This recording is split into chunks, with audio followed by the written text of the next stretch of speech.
మంత్రి గారు చెప్పారు, డిమాండ్ ఆధారిత పంటలు ఏదో మనం పండించడం కాకుండా ఆహారపు అలవాట్లు మారినప్పుడు వాళ్ళకు అవసరం మేరకు మన పంటలు పండించే పరిస్థితి రావాలి. టెక్నాలజీ ఆల్ వాక్స్ ఆఫ్ లైఫ్లో వచ్చింది కాబట్టి అగ్రికల్చర్ మొత్తం టెక్నాలజీ అంతా ఉపయోగించాలి. ఫుడ్ ప్రాసెసింగ్ పోకపోతే, వ్యవసాయ ఆధార పరిశ్రమలు లేకపోతే రాను రాను మనం పండించిన పంటలకి చాలా వరకు వేరియేషన్స్ వచ్చి చాలా నష్టపోయే పరిస్థితి వస్తుంది.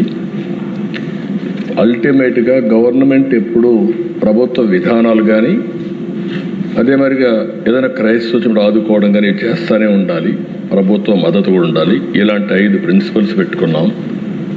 రాష్ట్రంలో 22.5 లక్షల వ్యవసాయ పంప్ సెట్ కూడా పనిచేస్తున్నాయి. ఇంకొక పక్కన దిశ ఈ సంవత్సరం కూడా 69,000 కనెక్షన్లు అదనంగా ఇచ్చాం. ఒక్క వ్యవసాయానికి మనం చూస్తే 13,722 కోట్ల రూపాయలు 26-27కి ఒక్క కరెంటు మాత్రం ఉచితంగా ఇవ్వడానికి కేటాయించాం. మనం అందరం కూడా దేశ ఆరోగ్యం కూడా బాగుండాలంటే న్యూట్రిషియస్ ఫుడ్ తీసుకోవాలి. పంటలు కూడా బాగా రావాలంటే దానికి సాయిల్ హెల్త్ కూడా చూసుకోవాల్సిన అవసరం ఉంది. దీనికోసమే మైక్రో న్యూట్రియంట్స్ కూడా వెళ్ళి ఈ సంవత్సరం అయితే పెద్ద ఎత్తున దగ్గర ఒక 1,250 మెట్రిక్ టన్నులు మైక్రో న్యూట్రియంట్స్ కూడా సరఫరా చేశాం. అన్నదాత సుఖీభవ దిశ కొంతమంది మాట్లాడుతున్నారు.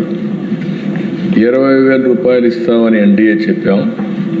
3 ఇన్స్టాల్మెంట్స్ కేంద్ర సమానంగా రాష్ట్ర వాటా కింద 14,000, కేంద్ర వాటా కింద 6,000, మొత్తం 20,000 ఇస్తున్నాం.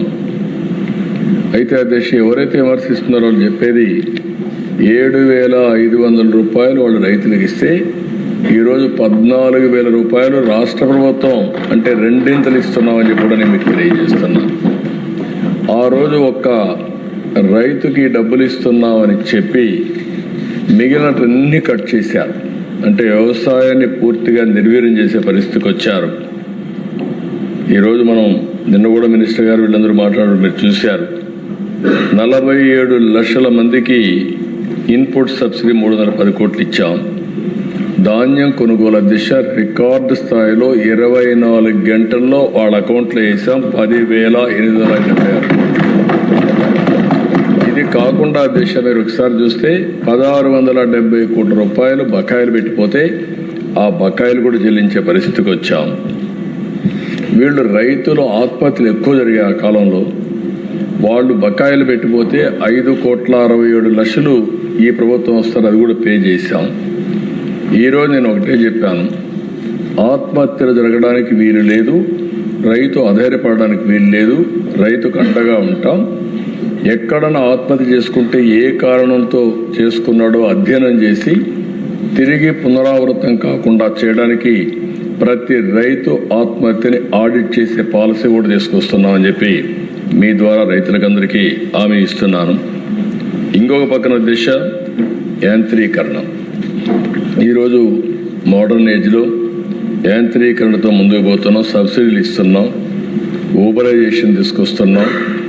ఎక్కడ అవసరమైతే అక్కడంతా కూడా ఈ యొక్క యాంత్రీకరణ కోసం పెద్ద ఎత్తున పోవడం, టెక్నాలజీ నాలెడ్జ్ ఈ 2 కూడా తీసుకొని ఏఐ కానీ ఇలాంటి అనేక లేటెస్ట్ టెక్నాలజీస్ అన్నీ కూడా తీసుకుంటున్నాం. తొందరలోనే ఈ సంవత్సరం నేను అనుకుంటున్నాను ఏఐ అగ్రానమిస్ట్ ప్రతి ఒక్క రైతుకి అండగా ఒక ఏఐ అగ్రానమిస్ట్ ప్రొవైడ్ చేసే బాధ్యత ఈ ప్రభుత్వం తీసుకుంటాం. ఏ పొలం దగ్గరికి పోయినా మళ్ళీ ఎవరో సహాయం చేయడమే కాకుండా నేరుగా అసిస్టెన్స్ ఇచ్చే విధంగా తీసుకొస్తాం. ఫుడ్ ప్రాసెసింగ్కి ఎక్కువ ప్రాధాన్యత పెట్టాం. 14,230 కోట్ల రూపాయలు పెట్టుబడులు వచ్చాయి. దీనివల్ల 2 లాభాలు, ఒక పక్క ఉపాధి కూడా వస్తుంది. ఈ ప్రభుత్వం వ్యవసాయ ఆధార పరిశ్రమలో ఫుడ్ ప్రాసెసింగ్కి ఎక్కువ ప్రాధాన్యత ఇస్తున్నాం. దీన్ని లాజికల్గా తీసుకెళ్తాం. ఇంకొక పక్కన దిశ ప్రకృతి సేద్యం 8,168 గ్రామాల్లో జరుగుతూ ఉంది. 17,75,000 ఎకరాల్లో ప్రకృతి సేద్యం సాగు అవుతూ ఉంది. 15 లక్షల మంది ఫార్మర్స్ ఇందులో పనిచేస్తున్నారు. 29కి 50 లక్షల ఎకరాల్లో 40 లక్షల ఫార్మర్స్ని వ్యవసాయం ప్రకృతి సేద్యం వైపు పంపించే కార్యక్రమానికి శ్రీకారం చుడతాం. ఇదే కాదు, ట్రేసబిలిటీ సర్టిఫికేషన్, దీనికి కూడా ప్రాధాన్యత ఇస్తున్నాం. ఇంత మునిపే మినిస్టర్ గారు చాలా సమర్థవంతంగా చెప్పారు. దేశ ఒక విషయం మీరు చూస్తే రాయలసీమకు హార్టికల్చర్కి ఎక్కువ ప్రాధాన్యత ఇస్తున్నాం. ఈరోజు మీరు చూస్తే 20 లక్షల ఎకరాల్లో హార్టికల్చర్ ఉంది. అదే మాదిరిగా 400 మిలియన్ మెట్రిక్ టన్స్ పండ్లు కూరగాయలు ఉత్పత్తి అవుతున్నాయి. దీన్ని రాబోయే రోజుల్లో రాయలసీమ ఈరోజు దేశంలో వీఆర్ నెంబర్ 1. అంటే మొత్తం అన్ని రాష్ట్రాల కంటే ఎక్కువ పండ్లు పండించే రాష్ట్రం ఆంధ్రప్రదేశ్ రాష్ట్రం. దీన్ని 20 లక్షల నుంచి 40 లక్షలు చేసి 400 మిలియన్ మెట్రిక్ టన్స్ నుంచి 1000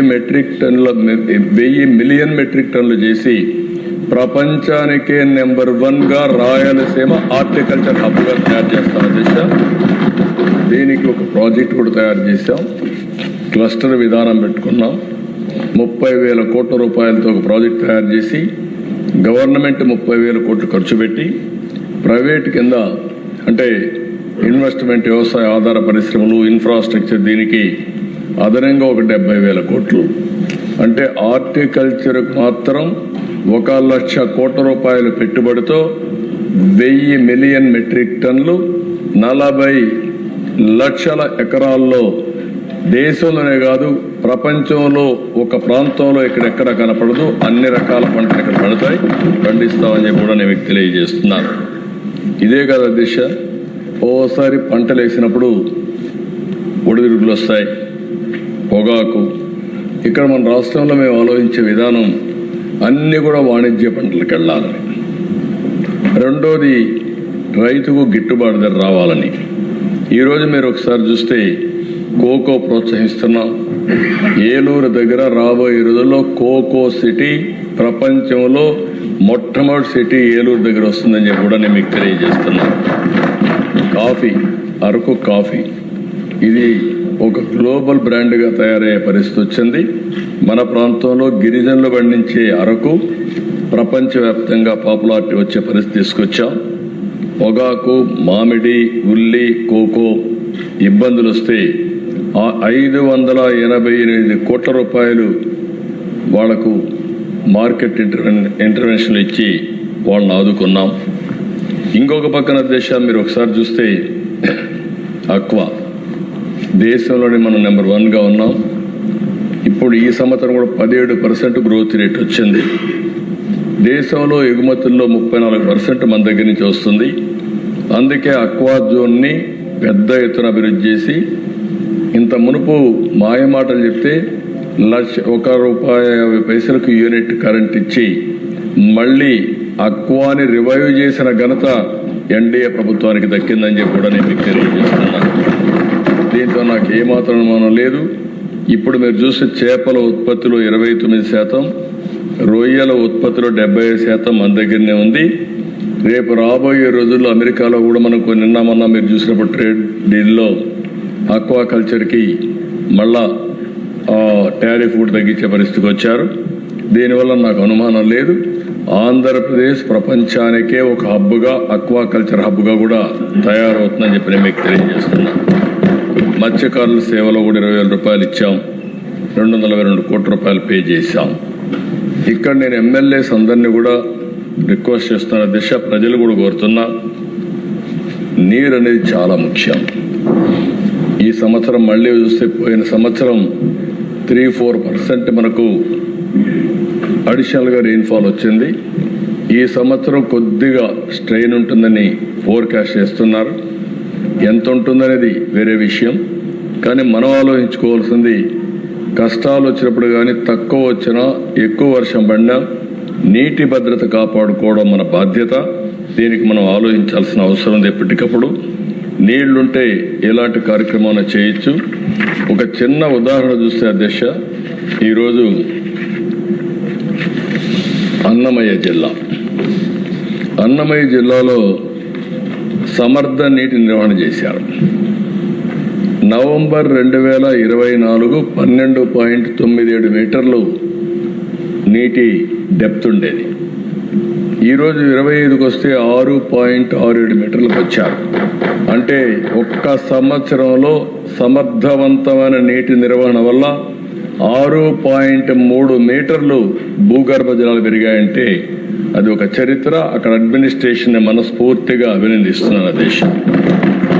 ఇప్పటి వరకు మీరు ఒకసారి చూస్తే రాష్ట్రంలో 7.31 మీటర్లో నీళ్లు భూగర్భ జలాలు ఉన్నాయి. ఇంకొక పక్కన దేశ దీనివల్ల లాభం ఏంటని మీరు ఒకసారి ఆలోచిస్తే మామూలుగా వీళ్ళు 24లో 336 మిలియన్ యూనిట్లు విద్యుత్ వాడితే 25లో 221 మిలియన్ యూనిట్లు మాత్రమే వాడారు. దీని విలువ దేశ డిపార్ట్మెంట్కి సేవింగ్ చూస్తే 95 కోట్లు. 115 మిలియన్ యూనిట్ల ఆదాయం దానికి 95 కోట్ల రూపాయలు సేవ్ అయ్యే పరిస్థితి వచ్చింది. సమర్థవంతంగా మనం పనిచేస్తే ఎలాంటి ఫలితాలు వస్తాయో ఒక ఉదాహరణ. దీనికి అదనంగా మీరు ఒకసారి చూస్తే 20,000 హెక్టార్లు ఉద్యాన పంటలు పెరిగాయి. దీని విలువ 1634 కోట్లు. అంటే మన జిఎస్డిపి 1634 కోట్లు పెరిగింది. అదే మరి నీటి వల్ల భూగర్భ జలాలు పెరిగాయి కాబట్టి 95 కోట్ల రూపాయలు ఆదాయ పరిస్థితి వచ్చింది. అందుకే అధ్యక్ష అందరిని కోరుతున్నా, దీనిపైన సాగునీటి సంఘాలు కూడా ఉన్నాయి. మీరు వాళ్ళని ఎప్పటికప్పుడు డ్రైవ్ చేయగలిగి రైతులు కూడా సమాయత్తం చేయగలిగితే సమర్థవంతమైన నీటి నిర్వహణ చేసి నీటి ఎద్దడిని పూర్తిగా నివారించే పరిస్థితి వస్తుంది. అందుకే ఈ ప్రభుత్వ విధానం +3 పోస్ట్ మాన్సూన్, -8 ప్రీ మాన్సూన్, ఇది ఒక పాలసీ కింద పెట్టుకున్నాం. దీనికోసం అన్ని విధాలా ముందుకు పోతామని చెప్పి కూడా నేను మీకు తెలియజేస్తున్నాను. ఇంకొక పక్కన అధ్యక్ష, ఈరోజు ఈ విషయాలు మనం చూసినప్పుడు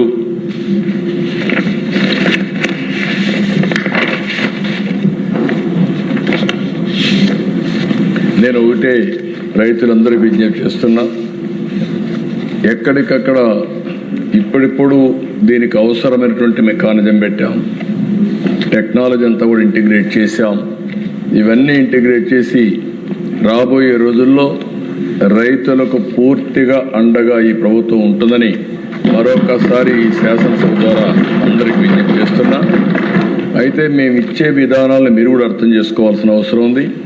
ఉదాహరణకు ఒకసారి ఆలోచిస్తే దిశ టెనెంట్ ఫార్మర్స్, ఓసారి టెనెంట్ ఫార్మర్స్ కూడా అంటే ఊహించని దానికంటే ఎక్కువ పంట వేసేయడం, ఒక్కొక్క 40 ఎకరాలు 30 ఎకరాలు వేసేయడం. దీనివల్ల ఓసారి నష్టం వస్తే కోలని దెబ్బతినడం, ఇలాంటి సమస్యలు కూడా వస్తున్నాయి.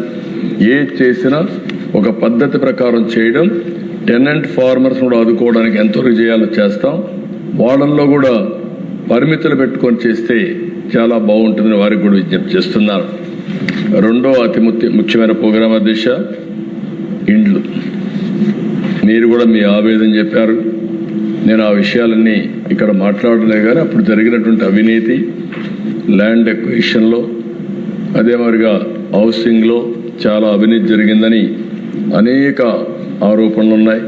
కడాన శాండ్ పాలసీ కూడా ఏ విధంగా దుర్వినియోగం చేశారో మొత్తం మనందరం చూసాం. అవన్నింటిపైన కూడా ఎంక్వైరీలు జరుగుతున్నాయి. ఇంకా ఎవరి దగ్గర ఇన్ఫర్మేషన్ ఉంటే అది కూడా ఇవ్వండి.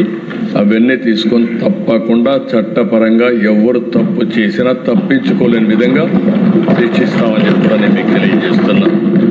ఇక్కడికి వచ్చినప్పుడు అధ్యక్ష, ఈరోజు ప్రభుత్వ విధానం 29 లోపల అందరికీ ఇంటి జాగా ఇవ్వాలని. ఈరోజు మనం చూస్తే 2,20,000 మందికి ఇంటి జాగాలు లేవు. అవన్నీ ఎన్యూమరేట్ చేస్తున్నాం. వాళ్ళకందరికీ ఇంటి జాగాలు ఇచ్చే కార్యక్రమానికి శ్రీకారం చుట్టాం. పట్టణ ప్రాంతాల్లో 2 సెంట్లు, గ్రామీణ ప్రాంతాల్లో 3 సెంట్లు.